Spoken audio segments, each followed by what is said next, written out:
César, esta semana pues la noticia política ha sido esta guerra entre el ministro Juan José Santibáñez, el nuevo ministro de Justicia, ¿no? El retorno de Juanjo al gabinete y el allanamiento a Nicanor, y todo esto ha desatado ha reavivado la guerra política entre dos importantes poderes de la nación, el Ejecutivo y la Fiscalía, el Ministerio Público. Y todo esto fatiga, por supuesto, y hastía a la gente y nos hace pensar en que el próximo año vamos a tener elecciones, y eso puede llenar algo de temor también, porque es incertidumbre, quién saldrá, pero también de esperanza. Y hay 43 partidos.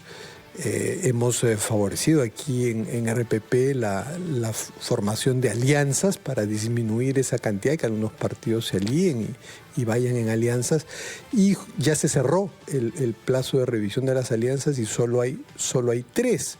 La alianza Venceremos, que incluye a Nuevo Perú con Voces del Pueblo, el partido de Verónica Mendoza y el partido de Guillermo Bermejo, con el candidato ya anunciado por ellos, Vicente Alanoca. Unidad Nacional, que es el PPC, con Unidad de Paz, de Roberto Quiabra, que también está preanunciado como candidato, y el partido Peruanos Unidos Somos Libres. Y finalmente la alianza Fuerza y Libertad, que une al partido Fuerza Moderno, liderado por Fiorella Molinelli, y Batalla Perú, liderado por Zósimo Cárdenas, que es gobernador de Junín. Y estamos precisamente acá, César, con Fiorella Molinelli, que le agradecemos su presencia. Fiorella, cuéntenos, ustedes se han aliado con el partido Batalla Perú, que es un partido de base regional, puesto que se ha formado en Junín, así como Perú Libre, pero creo que están en distinto campo ideológico. Y usted es limeña con gran experiencia en la tecnocracia pública, ha sido ministra de Inclusión Social, ha sido viceministra de Transportes, de Vivienda, ha presidido de Salud por algunos años. Como que han buscado ese cálculo, de los cálculos necesarios que hay que hacer en las elecciones, entre una limeña y un candidato regional, porque es lo que se calcula que es la tensión que va a haber en el próximo año. Sí. Muy buenos días, Fernando y César. Buenos días. Gracias por la invitación. Antes que nada, un pequeño saludo a las enfermeras, cuyo día central se celebró el día de ayer, y hoy de las obstetras. Vengo del mundo de la salud y no quisiera olvidar el saludo especial para todas ellas. En cuanto a tu pregunta, efectivamente nosotros hemos hecho esta alianza pensando en nuestro Perú, en que hoy necesitamos cerrar heridas, reconstruir a nuestro Perú desde adentro, desde las regiones que están muy olvidadas. Hemos visto el fracaso del Estado, la ausencia, ¿no? Mira cómo hemos visto en la Triple Frontera, en Santa Rosa, en Putumayo, Huepí. Y creo que es momento de juntarnos, unir fuerzas desde todo el Perú para reconstruir nuestro país desde adentro, cerrar heridas y comenzar a trabajar una descentralización efectiva. Ese es nuestro mensaje, y tenemos que dejar el centralismo limeño. Hay que comenzar a forjar a nuestro país desde esta unión entre todos los peruanos. Y ahí con Zósimo Cárdenas, líder de Batalla Perú, hemos coincidido no solamente porque somos dos economistas que conocemos la gestión pública, hemos trabajado en el Estado durante varios años, en mi caso 25 años, creemos en la necesidad de trabajar por un Estado moderno, eficiente, al servicio del ciudadano, y a olvidarnos de estas ideologías extremas, ¿no? Que lo único que han hecho es alejarnos de la mirada del ciudadano. Creemos que tanto las izquierdas como las derechas han fracasado en el Perú, y lo que la gente busca son soluciones, ¿no? Tenemos que comenzar a darle a las personas soluciones reales, pasar de los discursos a la acción. Y en esa mirada meritocrática de lograr la eficiencia del Estado, hoy día vemos un Estado que gasta sin conciencia, sin responsabilidad. Eso lo tenemos que cambiar. Y tenemos para eso una mirada de poner al ciudadano al centro. Esa es nuestra mirada hoy, y reconstruir con una descentralización efectiva. Ahora, esta descentralización que usted menciona, ¿qué implica? ¿Que se le dé mayor poder a los gobiernos regionales o implica que desde los ministerios ustedes van a tomar el control quizá de áreas como salud, como educación, que ahora están en manos compartidas, por así decirlo, y que nos están llevando casi a un fracaso? No, lo que nosotros queremos hacer hoy día es, primero, desgrasar al Estado. O sea, tenemos un Estado que ha venido creciendo de manera irresponsable y no solamente lo hemos visto en el Ejecutivo, sino también en el Legislativo.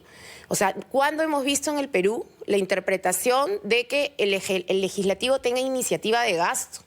Esto a raíz de una interpretación aislada del Tribunal Constitucional. Hoy día, entonces, todos los congresistas sienten que pueden echar mano del gasto público.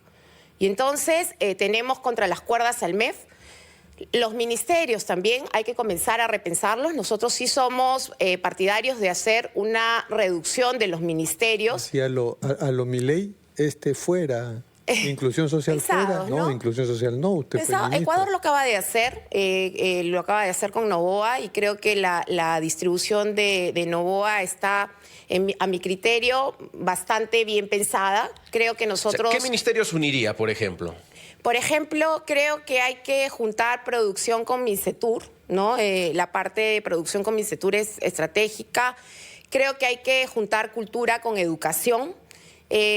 Interior con defensa se pueden juntar. Los ministerios de infraestructura, vivienda y transportes. De hecho, hay un primer intento con el ANIM de juntar todos los órganos ejecutores, pero yo juntaría ya algunos ministerios porque no hay una planificación. ¿Dónde se ha visto en un país que rompas las calles para hacer una vía de transporte y luego la vuelves a romper porque hay que poner el saneamiento, agua y desagüe? Esa es la falta de trabajo en equipo en el Estado. Y eso que genera derroche de recursos. Y los recursos son de todos los peruanos. ¿Qué es lo fundamental que un eventual gobierno de Fuerza y Libertad cambiaría y corregiría y contrarreformaría de Dina Boluarte? Sí, a ver, primero tenemos que hacer una reforma profunda en el sistema de justicia. Tenemos que trabajar... entrar a ver el tema de seguridad, por ejemplo, es un tema que además está en la agenda de todos los peruanos, que aborda 4 puntos centrales: la reforma del sistema de justicia, la reforma de la policía, la reforma penitenciaria y trabajar con una visión comunitaria para reconstruir a nuestro país desde la mirada de los jóvenes.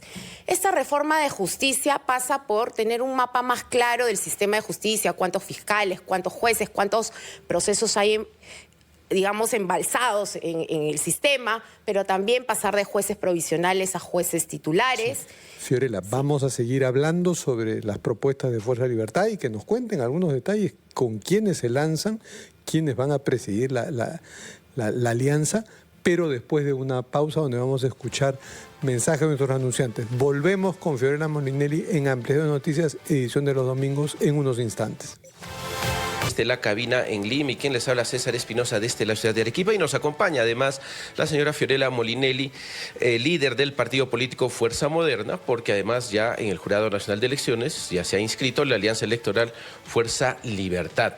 Y lo que también les interesa saber a todos los oyentes, futuros electores, señora Molinelli, es quiénes van a representar este partido, digamos, ya en la contienda electoral. ¿Ya han definido quién va a ser el candidato presidencial, primer vicepresidente, segundo vicepresidente? ¿Quiénes van a ser los rostros más visibles de lo que va a ser la contienda electoral más adelante?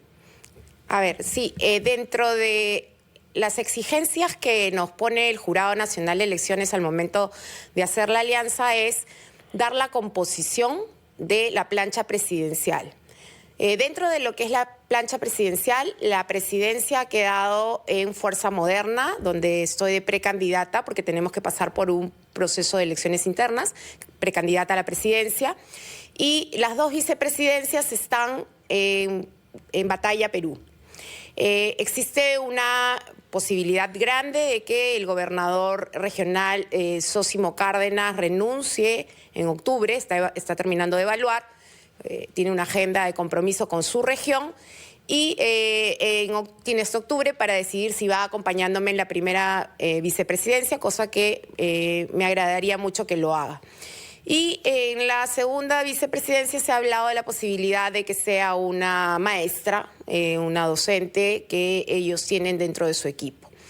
Eso es lo que puedo decirles en cuanto a la plancha. En cuanto a la distribución de diputados y senadores, ha habido una asignación ya, porque el propio Jurado Nacional de Elecciones nos pide la distribución de los equipos para diputados y senadores, y hemos hecho una distribución igualitaria tratando de respetar un poco dónde cada uno de los partidos tenía mayor fortaleza.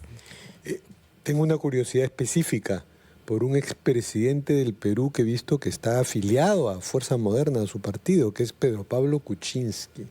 Él es un hombre bastante mayor, pero pudiera ser candidato quizá a senador. ¿Esa es una posibilidad? ¿La han conversado con él?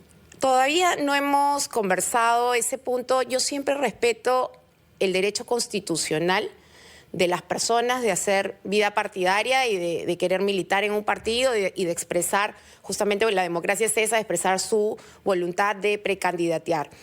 En nuestro caso, el rol de Pedro Pablo, a quien yo siempre agradezco porque yo entré en política a militar cuando se formó el partido de PPK, fui jefa del plan de gobierno. Y lo que hemos hecho es retomar un poco la reconstrucción de ese plan de gobierno ya, pero con un enfoque más territorial. O sea, hay que darle una visión, como hemos dicho, de enfoque descentralista, con un enfoque con nombre propio y apellidos de qué necesita cada región. Que cada región se sienta identificada y vuelva a soñar con ilusión de que van a existir proyectos concretos que van a hacer crecer cada una de estas regiones, y estamos trabajando en ello. De hecho, hemos tenido algunas reuniones con economistas destacados. Tenemos un equipo de plan de gobierno que estuvo con nosotros en el 2015 y los hemos recuperado. En realidad, bueno, Gilbert Violeta, que fue muy cercano a PPK, está con usted, ¿no? De hecho, él es el jefe de la Comisión Política, está él, está Janet Sánchez, tenemos algunos cuadros... Que fue congresista en esa época. Fue congresista por el Callao, y además fue presidenta de la Comisión de Ética en el Congreso que le tocó participar. Y tenemos ahora un equipo más extendido, ¿no? Donde pienso yo que nos hemos fortalecido muchísimo en la zona del centro del Perú. Tenemos un buen trabajo a partir de esta alianza con Sósimo Cárdenas, Junín, Huánuco, Huancavelica, Pasco. Son regiones que están muy bien trabajadas, y ahí también vamos a comenzar ya en las próximas semanas a recorrer toda esta zona del centro que nos espera justamente para, por un lado, escuchar a la población, sus necesidades, y por otro lado, plantear la agenda para cerrar nuestro plan de gobierno con toda esta ilusión que las personas quieren escuchar de nuestra alianza. Claro. Ahora, lo que sigue también son las elecciones internas. ¿Allí cómo va a ser? ¿Va a ser voto por militante? ¿Va a ser elección por delegados? Sí. ¿Cómo van a elegir a cada candidato en cada región a las diferentes instancias? Sí, es una buena pregunta. En ambos casos, nosotros en nuestros reglamentos teníamos la elección por delegados.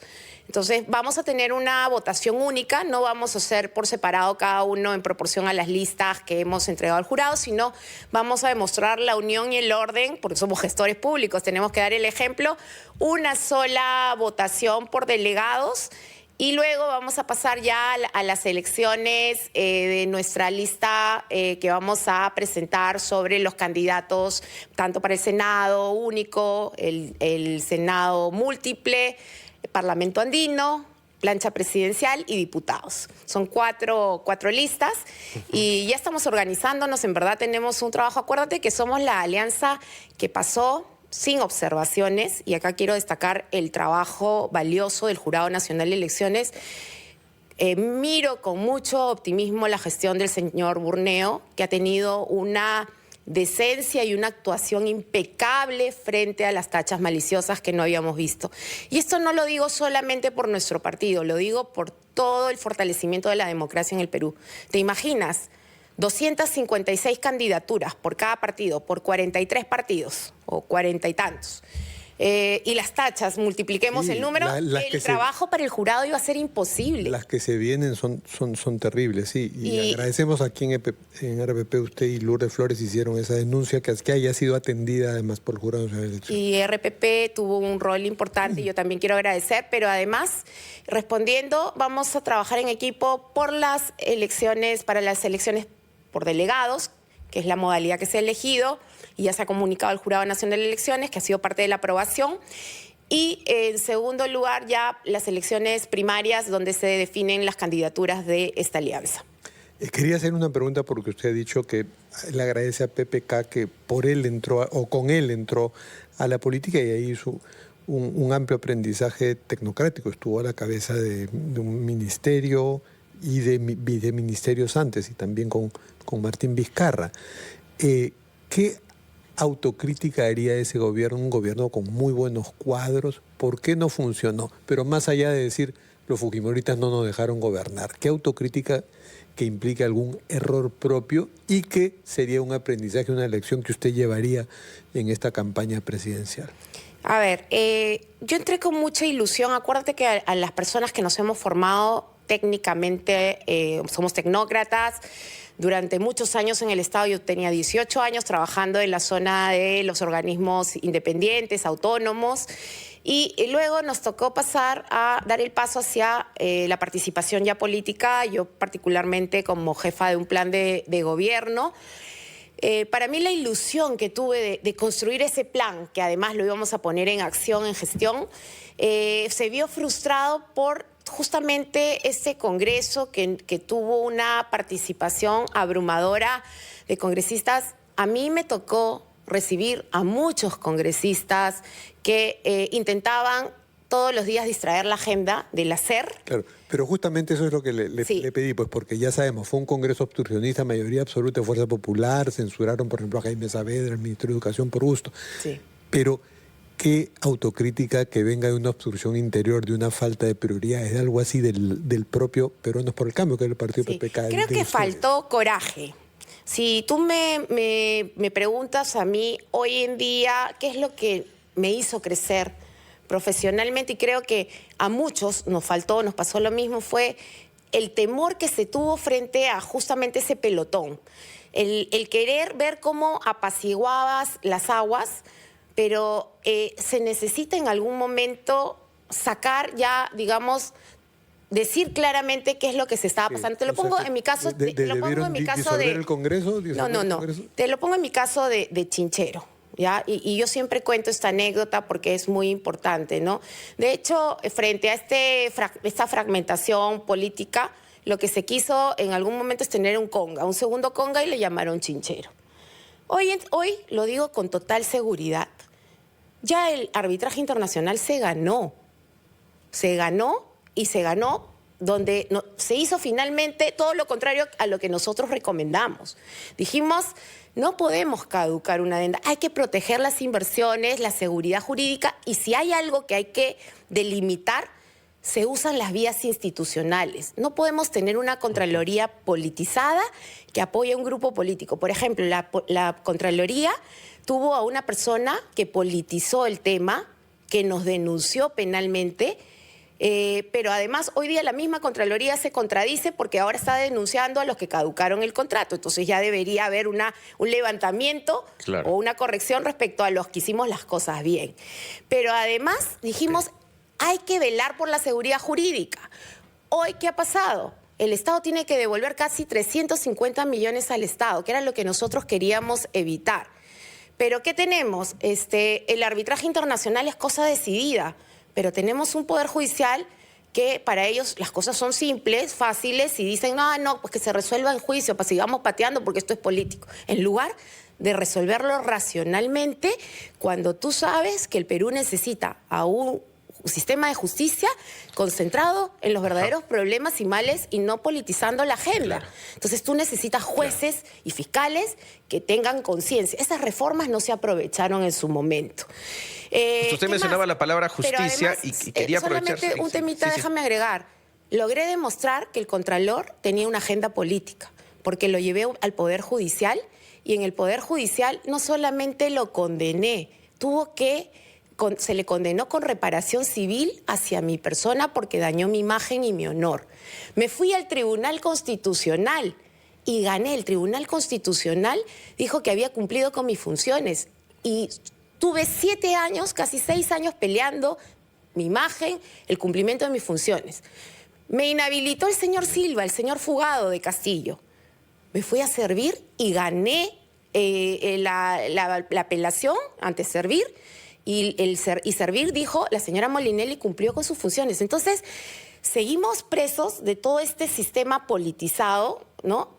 Cuando hoy debimos haber trabajado junto con ese equipo de gobierno de una manera firme en las reformas fundamentales del sistema de justicia, ¿no? Seguir para adelante, las reformas constitucionales que nuestro país necesita.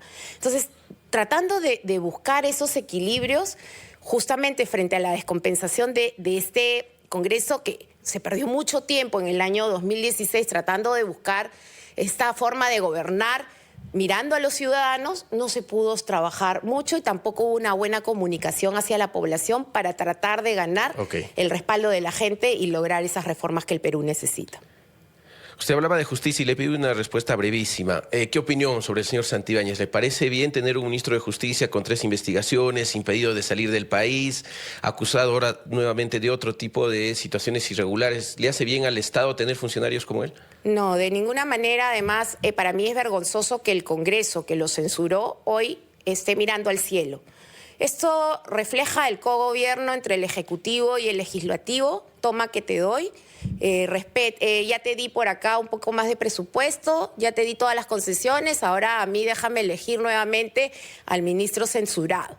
Pero además es una burla a toda la población está indignada. Dina, claro, ya dice, total, ya tengo 0% en las encuestas, si lo nombro ya no voy a bajar menos de 0%. Pero además yo vengo de recorrer las regiones. El sur está muy molesto con la ley de amnistía, porque una sociedad que no busca la verdad, una sociedad que cierra la puerta del acceso a los derechos fundamentales de cualquier persona, es una sociedad que vive aislada va debilitando su democracia y vive aislada de la verdad. Muchas gracias, Fiorella Molinelli, líder del Partido Fuerza Moderno y precandidata presidencial, nos lo ha confirmado, de la Alianza Fuerza y Libertad con el Partido Batalla Perú. César, nos vamos a una pausa, a oír mensajes de nuestros anunciantes y titulares de la media hora y volvemos en ampliación de noticias.